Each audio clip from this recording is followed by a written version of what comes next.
नमस्कार। आज हम डिस्कस करेंगे गिरिराज पत्रिका, जो कि हिमाचल प्रदेश की साप्ताहिक पत्रिका है। तो हिमाचल प्रदेश की ये साप्ताहिक पत्रिका है।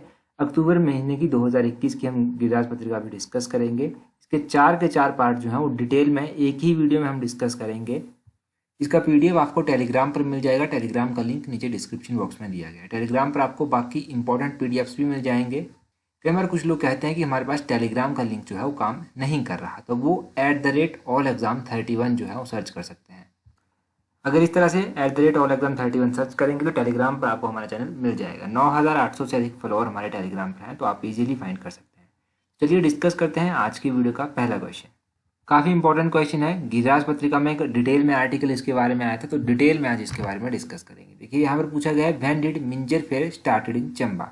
चंबा का मिंजर मेला ये कब शुरू होता है। अगर चंबा के मिंजर मेले की बात करें कि ये कब शुरू होता है, तो ये शुरू होता है second Sunday of Sawan month, यानी कि इसका ऑप्शन बी जो है वो सही आंसर होगा। Second Sunday of Sawan month को ये शुरू होता है।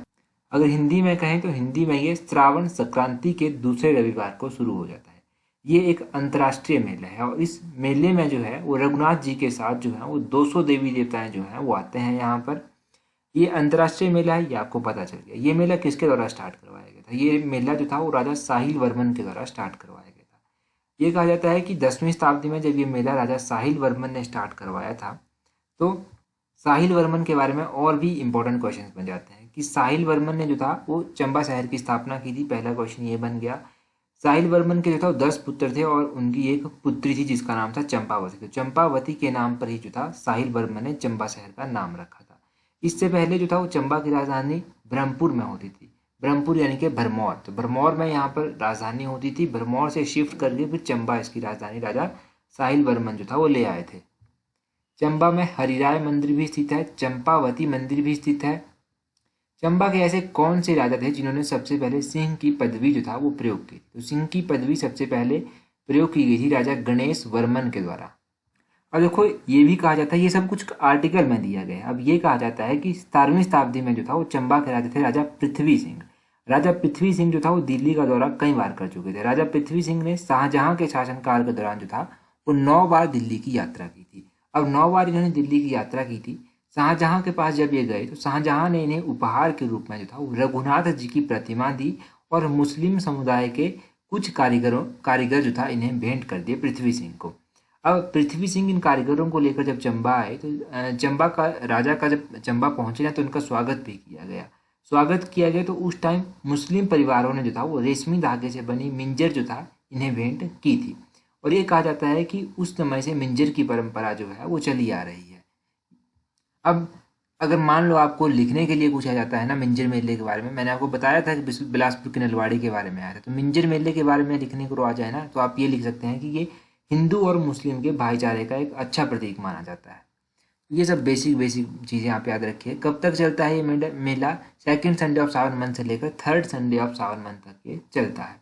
तो ये मेला एक सप्ताह तक जो है वो चलता है। तो ये सब बेसिक इंपॉर्टेंट क्वेश्चन के बारे में याद रखिए।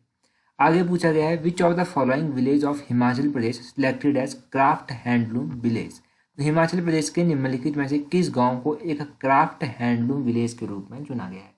ये क्वेश्चन हमने पहले भी पढ़ा था, जब चुना गया था उस टाइम हमने पढ़ा था। आज हम क्यों इसको पढ़ रहे हैं, पहले कॉन्टेक्स्ट जान लीजिए कि आज इसको क्यों पढ़ा जा रहा है।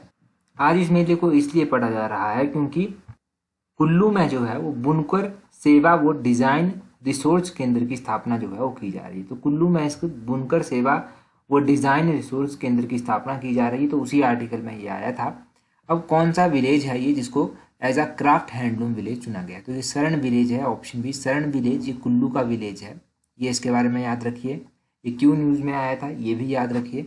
अगला क्वेश्चन देखते हैं। ऐसे इसके बारे में थोड़ी सी जानकारी भी है, अगर आप चाहें तो उसको पढ़ सकते हैं। सरण विलेज जो है वो हेरिटेज विलेज है नगर का, नगर यानी कि कुल्लू में ये पड़ता है। ये 10 विलेजेस ऐसे थे जो as a craft handloom village चुने गए थे। पूरे कंट्री के 10 विलेज थे, जिनमें से सरण विलेज भी जो था वो एक था। ये आप याद रखिए कि 10 विलेज जो था वो चुने गए थे। आगे क्वेश्चन में पूछते हैं, what is the name given to the proposed celebration marking 75th year of India's independence. तो भारतीय स्वतंत्रता के 75वें वर्ष पूरे होने के उपलक्ष्य में प्रस्तावित समारोह को क्या नाम दिया गया है। तो इसको नाम दिया गया है अमृत महोत्सव। ऑप्शन सी जो है ये सही है। अमृत महोत्सव जो है वो आपने कई बार सुना होगा। तो वही आर्टिकल आया था कि आज़ादी का अमृत महोत्सव जो है वो आयोजित किया गया। तो याद रखिएगा कि अमृत महोत्सव क्या है। अब आपको अमृत महोत्सव के बारे में कन्फ्यूजन नहीं होना चाहिए। ये क्यों मनाया जा रहा है ये भी आपको पता होना चाहिए। कई बार इस तरह के छोटी छोटी चीज़ें ना मेंस में पूछ जाती हैं 2-4 नंबर की, तो इनके बारे में थोड़ी थोड़ी नॉलेज हो ना तो आप कुछ ना कुछ ज़रूर लिख सकते हैं। अगला क्वेश्चन देखिए, अगले क्वेश्चन में पूछते हैं who is the author of unto this last book. ये जो किताब है अनटू दिस लास्ट बुक, इसके लेखक कौन है। अब इसके लेखक कौन है ये इंपॉर्टेंट है, क्योंकि देखो 2 अक्टूबर को महात्मा गांधी जी की जयंती मनाई जाती है। तो महात्मा गांधी जी के बारे में कई आर्टिकल आए थे।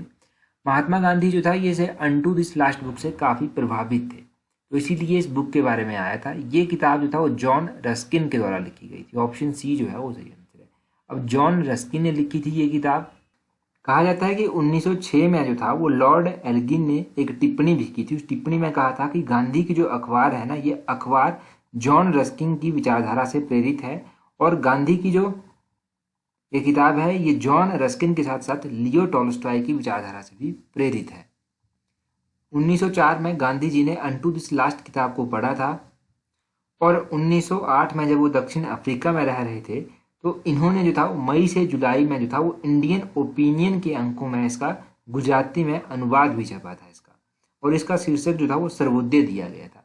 ये सब इंपॉर्टेंट चीज़ें तो नहीं है, परंतु कहीं ना कहीं कई बार एग्जाम में लिंक कर जाती हैं। तो अनटू दिस लास्ट तो डेफिनेटली याद रखिएगा, क्योंकि गांधीयन फिलॉसफी के बारे में जब क्वेश्चन पूछे जाते हैं ना एग्जाम में, तो यहाँ पर कुछ ना कुछ आपको लिंक करने को मिल जाएगा।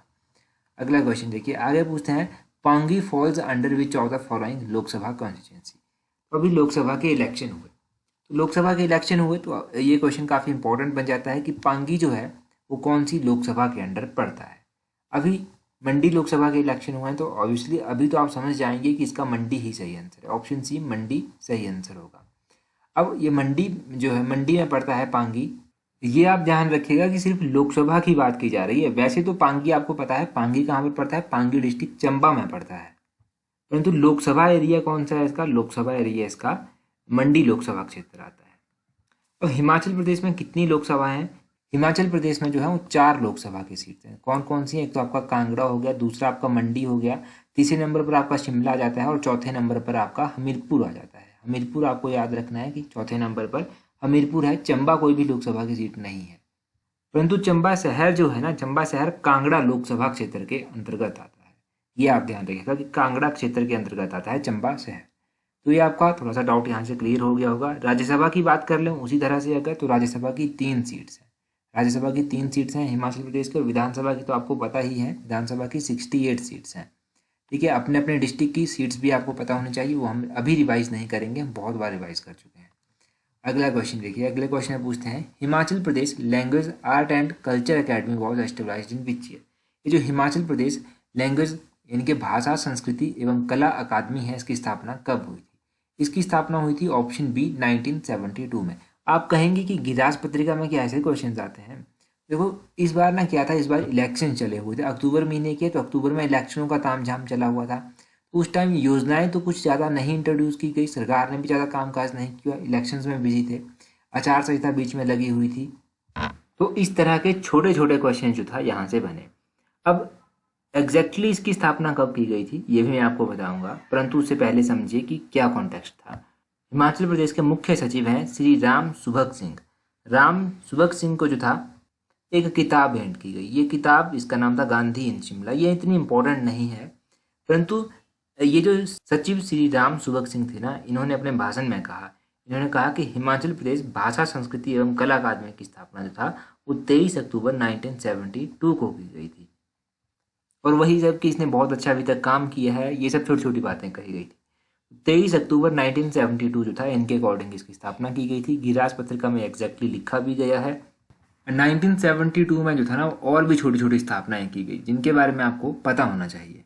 देखो 1972 में जो था वो शिमला समझौता हुआ था, शिमला एग्रीमेंट हुआ था प्राइम मिनिस्टर इंदिरा गांधी के बीच में, और प्रेसिडेंट थे पाकिस्तान के उस टाइम जुल्फिकार अली भुट्टो के बीच में। ये 1972 में समझौता हुआ था। उससे पहले 1971 में जो था वो Himachal Pradesh public service commission की स्थापना की गई शिमला में। 1971 में जो था वो हिमाचल प्रदेश इलेक्ट्रिसिटी बोर्ड की स्थापना भी की गई। तो 1971 हो गया एक, तो एक 1972 हो गया। इन दोनों के बारे में आप ये 2 क्वेश्चंस याद रखिएगा। अगला क्वेश्चन देखते हैं हमारे पास क्या है। आगे जो था वो अटल टनल के बारे में दिया गया था। क्या दिया गया था ये कॉन्टेक्स्ट में आपको समझा देता हूँ, और अटल टनल से जो इंपॉर्टेंट क्वेश्चंस बनते हैं वो एक पैराग्राफ के रूप में हम डिस्कस कर लेंगे।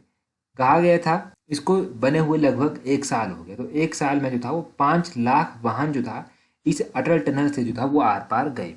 अब इसके बारे में बात करते हैं। ये जो अटल टनल है ना, इसको रोहतांग टनल भी कहा जाता है, और ये जो है ये रोहतांग दर्रे के ऊपर बनी हुई है, रोहतांग दर्रे के नीचे बनी हुई है एक हिसाब से, और ये पीर पंजाल रेंज के अंडर आती है, और ये लेह मनाली हाईवे के ऊपर बनाई गई है। इसकी जो लेंथ है वो है 9.02 किलोमीटर। कितनी है? 9.02 किलोमीटर। और ये जो है ये वर्ल्ड की लॉन्गेस्ट टनल है, परंतु 10,000 फीट पर बनी हुई ये लॉन्गेस्ट टनल है। ये फीट आप याद रखिएगा कि 10,000 फीट की ऊंचाई पर बनी हुई ये लॉन्गेस्ट टनल है। अब इसके बारे में और भी थोड़ा सा जानिए कि जब ये कंप्लीट हो गई तो उसका नाम जो था ये रखा गया प्राइम मिनिस्टर के द्वारा, जो हमारे पहले के प्राइम मिनिस्टर थे अटल बिहारी वाजपेयी, उनके नाम पर रखा गया, इसीलिए इसे अटल टनल कहा जाता है। अब एक क्वेश्चन करंट अफेयर का आपके लिए ये बनता है कि अटल टनल का उद्घाटन कब किया गया था? तो प्रधानमंत्री श्री नरेंद्र मोदी ने जो था वो 3 अक्टूबर 2020 को जो था इस टनल का उद्घाटन किया था। इस टनल को जो था वो देश को समर्पित कर दिया था। तो ये सब आप इस टनल के बारे में याद रखें। 3 अक्टूबर 2020 भी साथ में आपको याद रखना है। अब यहाँ से किसी भी फॉर्म में आपसे क्वेश्चन पूछ ले जाए तो आपको पता चल जाएगा इजीली। आगे पूछा गया है Tashigang the world highest polling station is at a height of. तो दुनिया का सबसे ऊंचा मतदान केंद्र ताशीगंग जो है वो कितनी हाइट पर स्थित है? पहले मैं आपको बताता हूँ कि ये न्यूज़ में क्यों आया था। अभी जब ये पार्ट चला हुआ था ना, उस टाइम इलेक्शन नहीं हुए थे, परंतु एक आर्टिकल आया था जिसमें कहा गया था कि ताशीगंग जहाँ पर सबसे ऊंचा मतदान केंद्र स्थित है वहाँ पर हर घर जो है वो नल पहुँचाया गया, यानी कि नल से जल पहुँचाया गया हर घर में। तो इसकी हाइट भी दी गई थी, तो इसकी हाइट है 15,256 फीट, 15,256 फीट। ऑप्शन बी जो है इस क्वेश्चन का सही आंसर है। ये इसकी हाइट है, ये इसकी हाइट है। अभी यहाँ पर इलेक्शन भी हुए तब भी ये क्वेश्चन बनेगा आपके पास, तो ये आप इसकी हाइट एग्जैक्टली याद रखिएगा। और यहाँ पर जो है जल जीवन मिशन के तहत जो है वो हर घर में जो है वो जल पहुँचाया गया। अगला क्वेश्चन देखते हैं हमारे पास क्या है। अगले क्वेश्चन में पूछते हैं what is the total capacity of Renukaji dam project. ये जो रेणुकाजी बांध परियोजना है इसकी कुल क्षमता कितनी है? अब ये डैम काफ़ी इंपॉर्टेंट है, इसके बारे में क्वेश्चन एग्जाम में पूछ लिए जाते हैं। तो ऑप्शंस देखिए आपके पास क्या क्या दी गई हैं। इसका सही आंसर होगा ऑप्शन बी 40 मेगावाट। 40 मेगावाट की इसकी क्षमता है ये जो रेणुकाजी बांध परियोजना है। क्यों गिरिराज पत्रिका में आया था? क्योंकि ये एक नेशनल लेवल की परियोजना है, इसका अपना ही एक राष्ट्रीय महत्व है। तो कहा गया था कि रेणुकाजी बांध परियोजना के विस्थापितों को जो है, जो विस्थापित वहाँ से होंगे उनके हितों की सुरक्षा करना जो है वो सरकार की जिम्मेवारी है। ये रेणुकाजी प्रोजेक्ट कहाँ पर है? ये रेणुकाजी प्रोजेक्ट जो है वो सिरमौर में पड़ता है, और ये परियोजना जो है वो 40 मेगावाट की परियोजना है, और ये राष्ट्रीय महत्व की परियोजना है। ये इससे रिलेटेड भी कुछ क्वेश्चन पूछा गया था एग्जैक्टली, अब मुझे याद नहीं है, तो आप याद रखिएगा कि ये राष्ट्रीय महत्व की परियोजना है। ये सब इसके बारे में बेसिक चीज़ें आपको पता होनी चाहिए। आगे पूछते हैं विच of the following product registered under geographical indication of goods act 1999। तो निम्नलिखित में से कौन सा उत्पाद भौगोलिक संकेत माल अधिनियम 1999 के तहत पंजीकृत है? आपके पास ऑप्शंस दी गई हैं काला जीरा, चंबा चुक, किन्नौरी कैप, या फिर ये काला जीरा और किन्नौरी कैप दोनों होंगे। तो ये जो जीआई टैग किसको दिया गया है इनमें से? अगर जीआई टैग की आप बात करें तो जीआई टैग जो है सिर्फ काला जीरा को दिया गया है। ऑप्शन ए जो है वो सही आंसर है। वो हिमाचल की किस किस आइटम को जो है अभी तक जीआई टैग मिल चुका है? ये क्वेश्चन हमने डिटेल में डिस्कस किया है जीआई टैग का एक अलग ही वीडियो में। अगर वो वीडियो आपने नहीं देखी है ना तो उस वीडियो को एक बार ज़रूर देख लीजिएगा, वो वीडियो आपकी काफ़ी हेल्प करेगी। परंतु मैं थोड़ा सा रिवाइज आपका करवा देता हूँ कि आपको पता चल जाए कि किस किस चीज़ को मिला हुआ है। देखो, एक तो काला जीरा को मिला है, चुल्ली ऑयल को मिला है, कुल्लू सॉल को दिया गया है, कांगड़ा चाय को दिया गया है, चंबा रुमाल को दिया गया है, चंबा रुमाल को, किन्नौर के सॉल को दिया गया है, कांगड़ा पेंटिंग को दिया गया है, और करंटली जो था ये जीआई टैग दिया गया था लाहौल स्पीति के हाथों से बनाए हुए मोजे और दस्ताने, एक तो इनको दिया गया था, और दूसरा अभी रिसेंटली ये दिया गया चंबा चप्पल को। इन सब चीज़ों को है ये जीआई टैग दिया जा चुका है। ये हमने एक वीडियो में डिस्कस किया है जीआई टैग की, उसका लिंक आपको मिल जाएगा हमारे चैनल पर, तो उसको आप देख लीजिएगा। और ये आया क्यों था गिरिराज पत्रिका में, ये भी मैं आपको बताता हूँ। आया इसलिए था गिरिराज पत्रिका में क्योंकि हिमाचल प्रदेश के राज्यपाल, कौन है हिमाचल प्रदेश के राज्यपाल, वो है राजेंद्र विश्वनाथ हार्लेकर। इन्होंने जो था वो हिमाचली काला जीरा पर जो था वो तैयार विशेष आभरणों का जो था वो अनावरण किया, इसीलिए ये न्यूज़ में आया हुआ था। और ये भी कहा गया था कि ये काला जीरा जो है हिमाचल प्रदेश के किन्नौर, लाहौल स्पीति, पांगी, भरमौर के वनों में जो है वो पाया जाता है। यहाँ पर ये पाया जाता है, इसकी अपना ही एक अलग महत्व भी है, तो इसीलिए गिरिराज पत्रिका में आया था। अगला क्वेश्चन देखते हैं, आगे पूछते हैं, recently who has been appointed as new chief justice of Himachal Pradesh. तो हाल फिलहाल में हिमाचल प्रदेश के नए मुख्य न्यायाधीश किसको चुना गया है हाई कोर्ट के। तो हिमाचल प्रदेश हाई कोर्ट के नए चीफ जस्टिस किसको चुना गया है, ये चुना गया है मोहम्मद रफ़ीक को। ऑप्शन डी सही आंसर है। हमने पहले भी कई बार ये क्वेश्चन डिस्कस किया है, परंतु इस बार गिरिराज पत्रिका में अभी आया, क्योंकि पहले तो हम करते रहते हैं डिस्कस, अभी गिरिराज पत्रिका में आया था, तो इसीलिए ये आपके लिए इम्पोर्टेंट बन जाता है। ये जो चीफ जस्टिस जब बनते हैं, इनकी जो ओथ होती है, शपथ होती है, वो किसके द्वारा ऑर्गेनाइज करवाई जाती है, तो इनकी शपथ जो है वो ऑर्गेनाइज करवाई जाती है राज्यपाल के द्वारा। तो राज्यपाल राजेंद्र विश्वनाथ आर्लेकर ने जो था इन्हें इनके पद की शपथ दिलाई, ये भी याद रखिए। और ये अपॉइंट किसके द्वारा किए जाते हैं, तो ये अपॉइंट किए जाते हैं प्रेसिडेंट ऑफ इंडिया के द्वारा। और हिमाचल प्रदेश हाई कोर्ट की स्थापना कब की गई थी, 1971 में जो था हिमाचल प्रदेश हाई कोर्ट की स्थापना की गई थी। हाई कोर्ट के पास एक पावर होती है कि ये रीट इशू कर सकता है, तो आर्टिकल 226 के तहत जो है ये रीट इशू कर सकता है, 226 आर्टिकल के तहत ये रीट इशू कर सकता है। सुप्रीम कोर्ट कौन से आर्टिकल के तहत कर सकता है, ये जल्दी से कमेंट करके आप ही बता दीजिए। अगला क्वेश्चन देखिए क्या है, यहाँ पर पूछते हैं, how much subsidy provided to women candidate wants to start her business under मुख्यमंत्री स्वावलंबन योजना। मुख्यमंत्री स्वावलंबन योजना के तहत अगर कोई महिला उम्मीदवार अपना व्यवसाय शुरू करना चाहती है तो उसे कितनी सब्सिडी दी जाती है। तो एक महिला कोई भी अगर उम्मीदवार है जो अपना व्यवसाय स्टार्ट करना चाहती है इस मुख्यमंत्री स्वावलंबन योजना के तहत, तो उसे कुछ सब्सिडी भी प्रोवाइड करवाई जाती है, वो है 30% सब्सिडी। ऑप्शन सी जो है वो सही आंसर है। ये जो मुख्यमंत्री स्वावलंबन योजना है इसके बारे में गिरिराज पत्रिका में कंटिन्यूसली आता रहता है, तो इस योजना के बारे में हम एक बार फिर से रिवाइज कर लेते हैं। देखो, ये जो मुख्यमंत्री स्वावलंबन योजना चलाई गई है, इस योजना के अंतर्गत 1 करोड़ रुपए तक की लागत तक जो है अगर कोई भी काम करना चाहता है तो उसे 60 लाख रुपए तक की मशीनरी पर जो है वो डिस्काउंट दिया जाता है या फिर सब्सिडी दी जाती है। 60 लाख रुपए तक सब्सिडी दी जाती है। अगर कोई महिला उद्यमी है तो उसको ये सब्सिडी जो है वो दी जाती है 30%। ये महिलाओं को दी जाती है, फीमेल को दी जाती है ये। और अगर कोई मेल है तो मेल को कितनी दी जाएगी, तो पुरुष उद्यमी को जो है ये सब्सिडी 25% दी जाएगी, ये मेल को दी जाएगी। और अगर कोई विधवा है तो विधवा उद्यमियों को ये 35% दी जाती है, तो विडो को कितनी दी जाएगी, 35% जो है ये दी जाएगी। और इसके अलावा जो है उत्पादन शुरू होने के बाद जो है उद्यमी को जो है वो 60 लाख तक के ऋण पर जो है वो 3 साल के लिए 5% ब्याज का ही अनुदान करना होगा। तो ये भी इसमें एक अच्छी बात रखी गई है। तो ये कुछ आप बेसिक इसके बारे में याद रखिएगा मुख्यमंत्री स्वावलंबन योजना के बारे में। अगला आर्टिकल क्या है, every year world ozone day celebrated on. तो प्रत्येक वर्ष ओजोन दिवस कब मनाया जाता है।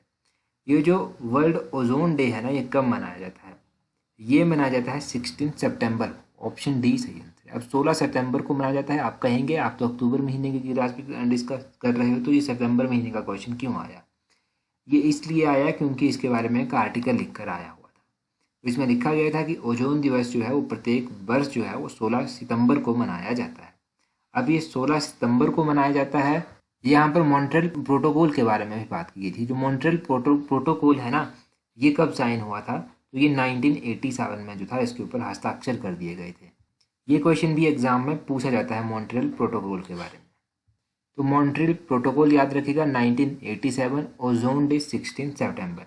अब 2021 में जब ये ओजोन डे मनाया गया, वर्ल्ड ओजोन डे, तो इसकी कुछ थीम भी रखी गई थी। तो इस वर्ष जो था इसकी थीम रखी गई थी Montreal protocol keeping us our food and vaccine cool. ये थीम इसकी रखी थी, Montreal protocol keeping us our food and vaccine control cool. Hindi में आप कहेंगे तो हिंदी में आप कह सकते हैं कि मॉन्ट्रियल प्रोटोकॉल हमें हमारा भोजन और टीके ठंडे रखना इसकी थीम थी। अब ओजोन लेयर के बारे में तो आपको पता है कि ये पृथ्वी को जो है वो प्रोटेक्ट करती है खतरनाक जो पैराबैंगनी किरणें होती हैं या फिर अल्ट्रावायलेट रेज होती हैं, उनसे ये हमें प्रोटेक्ट करती है। तो ये तो इसका रोल आपको काफ़ी अच्छे से पता है। लास्ट महीने जब हमने सितंबर महीने की डिस्कस की थी ना गिरिराज पत्रिका, तो उसमें मैंने आपको सारे इंपॉर्टेंट डे बता दिए थे सितंबर महीने के। अभी हम अक्टूबर की कर रहे हैं, तो अक्टूबर के मैं आपको इंपॉर्टेंट डेज बता देता हूँ। तो अक्टूबर महीने में कौन कौन से इंपॉर्टेंट डे मनाए जाते हैं? गांधी जयंती मनाई जाती है 2 October. International day of non violence जो है वो कब मनाया जाता है? ये 2 अक्टूबर को मनाया जाता है। वर्ल्ड हैबिटेट डे कब मनाया जाता है? ये 4 अक्टूबर को मनाया जाता है, या फिर फर्स्ट मंडे ऑफ अक्टूबर को जो है ये मनाया जाता है। इस बार फर्स्ट मंडे ऑफ अक्टूबर जो था वो 4 अक्टूबर को आया था। वर्ल्ड टीचर डे कब मनाया जाता है? ये 5 अक्टूबर को मनाया जाता है। वर्ल्ड पोस्ट डे कब मनाया जाता है? ये अक्टूबर 9 को मनाया जाता है। इंटरनेशनल गर्ल चाइल्ड डे कब मनाया जाता है? ये अक्टूबर 11 को मनाया जाता है। वर्ल्ड फूड डे कब मनाया जाता है? ये अक्टूबर 16 को मनाया जाता है। इंटरनेशनल पॉवर्टी इरेडिकेशन डे कब मनाया जाता है? ये अक्टूबर 17 को मनाया जाता है। यूनाइटेड नेशन डे कब मनाया जाता है? ये 24 अक्टूबर को मनाया जाता है। ये सारे के सारे इंपॉर्टेंट डेज आपको याद होने चाहिए, कोई भी डे आपसे पूछा जा सकता है। अगला क्वेश्चन देखते हैं। अगले क्वेश्चन में पूछते हैं, विच of the following statement is correct about बेटी है अनमोल योजना? तो बेटी है अनमोल योजना के बारे में निम्नलिखित में से कौन सा कथन सही है? पहला कथन दिया गया है, yojana is for those girl belonging to BPL category. ये योजना जो है वो बीपीएल श्रेणी की लड़कियों के लिए स्टार्ट की गई है। दूसरा है, only single girl children of single family can take benefit. तो क्या सिंगल गर्ल चाइल्ड ही जो है इसका फ़ायदा ले सकता है? तो अगर इन दोनों स्टेटमेंट्स को देखेंगे ना, तो पहली स्टेटमेंट आपको सही लगेगी। ये योजना जो है उन लड़कियों के लिए चलाई गई है जो बीपीएल फैमिली से संबंध रखती हैं। बीपीएल यानी कि बिलो पॉवर्टी लाइन। पहली स्टेटमेंट सही है। और दूसरी स्टेटमेंट क्या होगा? दूसरा स्टेटमेंट क्या सही है कि ये सिर्फ एक ही लड़की को फ़ायदा मिलेगा? नहीं, दूसरी स्टेटमेंट जो है वो गलत है। एक लड़की को फ़ायदा नहीं मिलेगा, सिर्फ 2 लड़कियों तक फ़ायदा मिलेगा। 2 गर्ल चिल्ड्रन होगी ना, तब तक ये फ़ायदा मिलता रहेगा। अगर एक बेटी है तब भी फ़ायदा मिलेगा, 2 बेटियां हैं तब भी फ़ायदा मिलेगा, परंतु तीसरी बेटी को फ़ायदा नहीं मिलेगा। तो ये आप याद रखिएगा कि 2 लड़कियों को ही फ़ायदा मिलता है। तो इसका सही आंसर क्या होगा? ऑप्शन ए, ओनली 1 जो है वो सही आंसर है। अब इसके बारे में डिटेल में जानिए। अब देखो, 2 बालिकाओं के जन्म के पश्चात जो है वो प्रत्येक बालिका को 12-12 हज़ार रुपये की राशि जो है वो दी जाती है। ये राशि जो है ये बैंक अकाउंट में जमा करवा दी जाती है, और इस राशि को जो है वो 18 वर्ष की आयु पूरी होने के बाद जो है वो निकाला जा सकता है। हिमाचल प्रदेश में जो है ना, वो बालिकाओं को पहली से तीसरी कक्षा तक जो है वो प्रति वर्ष 450 रुपये दिया जाता है, और चौथी कक्षा में 750 रुपये दिया जाता है, और 5वीं कक्षा में 900 रुपये दिए जाते हैं। छठी कक्षा से 7वीं कक्षा में जो है वो 1050 रुपया दिया जाता है। 8वीं कक्षा में 1200 रुपया दिया जाता है। 9वीं कक्षा से 10वीं कक्षा में जो है, इनके 9वीं से लेकर 10वीं तक जो है वो 1500 रुपया दिया जाता है। 11वीं और 12वीं कक्षा में जो है वो 2250 रुपये दिए जाते हैं, और ग्रेजुएशन में जो है वो 5000 रुपया प्रति वर्ष दिया जाता है। बेटी है अनमोल योजना के अंतर्गत जो है ना, अभी तक यानी कि 2018 से लेकर अभी 2021 तक जो है वो 3091 लाख रुपया जो है वो खर्च किया जा चुका है। ये इम्पोर्टेंट नहीं है एग्जाम के लिए। इस योजना का उद्देश्य क्या हुआ? इसका उद्देश्य ये हुआ कि जो लिंगानुपात है उसमें सुधार किया जाए, लड़कियों को बोझ ना समझा जाए। तो यही इसका टारगेट रखा गया है, और इसीलिए इस योजना को स्टार्ट भी किया गया है। आगे क्या पूछते हैं? आगे पूछते हैं, व्हेन डिड पझौता किसान सभा वॉज एस्टेब्लाइज्ड? ये जो पझौता किसान सभा है इसकी स्थापना कब हुई? ये जो पझौता मूवमेंट है इसके बारे में का आर्टिकल आया था। अब यहाँ से जो इम्पोर्टेंट चीज़ें निकल कर आती हैं उनको हम डिस्कस कर लेते हैं। सबसे पहली बात तो ये पता होनी चाहिए कि पझौता किसान सभा का गठन कब किया गया था। तो इसका गठन किया गया था 1942 में। ऑप्शन सी जो है वो सही आंसर है। अब देखो, जब पझौता आंदोलन की अगर हम बात करें, थोड़ा स्टार्टिंग से हम इसके बारे में जानते हैं। ये जो पझौता आंदोलन है ना, इसको स्वतंत्रता संग्राम का हिस्सा भी माना जाता है। 1942 में महाराजा हुआ करते थे सिरमौर के राजा राजेंद्र प्रकाश, और राजा राजेंद्र प्रकाश की सेना के द्वारा जो था वो पझौता आंदोलन के निहत्थे लोगों पर जो था वो राजगढ़ के सरोठ टिल्ले पर जो था वो 1700 राउंड गोलियां चलाई गई थी। इसमें कुछ लोग जो था वो मौके पर शहीद भी हो गए थे। 1942 में जब भारत छोड़ो आंदोलन चला था, तभी ये लोग एक्टिव हो गए थे, और इन लोगों को जो है जो लोग पझौता आंदोलन से जुड़े हुए थे उन लोगों को जो है वो हिमाचल प्रदेश सरकार के द्वारा स्वतंत्रता सेनानियों का दर्जा भी दिया गया है। उस टाइम इसके मेन लीडर हुआ करते थे वैद्य सूरत सिंह। ये जो वैद्य सूरत सिंह थे ना, ये गांव गांव में जाकर लोगों को जो था इस आंदोलन के बारे में अवेयर भी करते थे। तो इस आंदोलन का जो है ना काफ़ी योगदान माना जाता है। ये 1942 में ही हुआ था पझौता आंदोलन। ये पझौता किसान सभा का गठन कब किया गया ये भी आप याद रखिए। उस टाइम सिरमौर के राजा कौन थे ये भी याद रखिए। वैद्य सूरत सिंह हो गए, मियाँ चुंचू हो गए, इनके नाम आप याद रखिए। ये पझौता आंदोलन के साथ जुड़े हुए थे। तो ये सब बेसिक बेसिक चीज़ें बनती हैं। इससे पहले हमने, आपको याद हो तो, हमने धामी गोलीकांड के बारे में भी डिस्कस किया था। एग्जैक्टली धामी गोलीकांड कब हुआ था ये आप कमेंट करके बता दीजिए, क्योंकि मैंने एक वीडियो में आपको डिटेल में इसके बारे में बताया था। बाकी देखो, यहाँ से जो स्मॉल स्टोरीज गिरिराज पत्रिका से बनती हैं ना, वो हम दूसरे चैनल पर डिस्कस करते हैं, क्योंकि वो स्मॉल स्टोरीज होती हैं तो वो दूसरे चैनल पर डिस्कस की जाती हैं, स्मॉल स्टोरीज और इम्पॉर्टेंट नोटिफिकेशन हिमाचल की। तो उस चैनल का लिंक नीचे डिस्क्रिप्शन बॉक्स में दिया गया है। अगर आपने वो चैनल अभी तक सब्सक्राइब नहीं किया है तो उसको सब्सक्राइब कर लें, ताकि आपको इंपॉर्टेंट नोटिफिकेशन मिल जाए। तो दूसरे चैनल का लिंक नीचे डिस्क्रिप्शन बॉक्स में है। आगे पूछते हैं, when did Nurpur fort came under the control of Britishers. तो नूरपुर का किला कब अंग्रेजों के अधीन आ गया था। अभी नूरपुर का किला आप सोचेंगे कि ये कहाँ से न्यूज़ में आ गया एकदम से उठकर कहीं से। नूरपुर का किला इसीलिए ये न्यूज़ में आया था क्योंकि आज़ादी के अमृत महोत्सव पर जो था वो इस किले पर जो था वो तिरंगे की रोशनियाँ फैलाई गई। यानी कि अगर आप सर्च करके देखेंगे तो तिरंगे की इनके 3 कलर जो था इसके ऊपर पड़े रात को, तो ये काफ़ी सुंदर लग रहा था देखने को। 2 उस दिन ओकेजन थे, एक तो आज़ादी का अमृत महोत्सव था, दूसरा 100 करोड़ टीकाकरण का पर्व भी था। तो इन दोनों पर जो था, इस किले पर जो था, ये लाइट्स डाली गई तिरंगे की, और यही तभी ये न्यूज़ में आया। बात कही गई है कि इस किले को कब अंग्रेजों के अधीन किया गया था। 1849 में ये अंग्रेजों ने अपने अधीन कर लिया था। ऑप्शन डी जो है वो सही आंसर है, 1849। अब इस किले के बारे में जानिए। इस किले का निर्माण राजा बासु के समय में जो था वो 1580 से 1613 के मध्य में हुआ था। इस किले के बारे में ये कहा जाता है कि 1849 में ये अंग्रेज़ों के अधीन आ गया। फिर अंग्रेज़ों ने यहाँ पर तबाही मचा दी, मतलब इसका ध्यान नहीं रखा, तो ये तहस नहस हो गया। और बाकी का हिस्सा जो था, जब 1905 में कांगड़ा में भूकंप आया तो उस टाइम जो था इसका तबाह हो गया था। अब नूरपुर का नाम कैसे पड़ा ये तो आपको पता है कि जहांगीर की पत्नी नूरजहां यहाँ पर आई थी, तो उसी के नाम पर नूरपुर नाम रख दिया। पहले इसको धमेरी कहा जाता था। ये सब आप इसके बारे में याद रखिए, बेसिक बेसिक चीज़ें हैं। अगले पूछते हैं, what is the name of world's highest polling station. तो दुनिया के सबसे ऊंचे मतदान केंद्र का नाम क्या है। इसका नाम क्या है, हमने अभी डिस्कस किया, तशीगंग इसका नाम है। ऑप्शन सी जो है वो सही आंसर है। ये कहाँ पर पड़ता है, ये लाहौल स्पीति में पड़ता है। इसकी हाइट क्या है ये भी मैंने आपको बताया, 15,256 फीट जो है इसकी हाइट है। अब आर्टिकल जो आया था उसमें 15,256 फीट इसकी हाइट बताई गई थी। ये सबसे ऊंचा मतदान केंद्र बताया गया था। इसके अतिरिक्त जो था वो शिमला जिले के जुब्बल कोटखाई में भी इलेक्शन हुए। तो जुब्बल कोटखाई विधानसभा क्षेत्र में जो है वो 8,500 फीट की ऊंचाई पर जो है एक अढैल मतदान केंद्र भी स्थित है। और सोलन जिला के अर्की विधानसभा में भी इलेक्शन हुए। तो अर्की विधानसभा में जो है 6,204 फीट की ऊंचाई पर पंबड मतदान केंद्र स्थित है।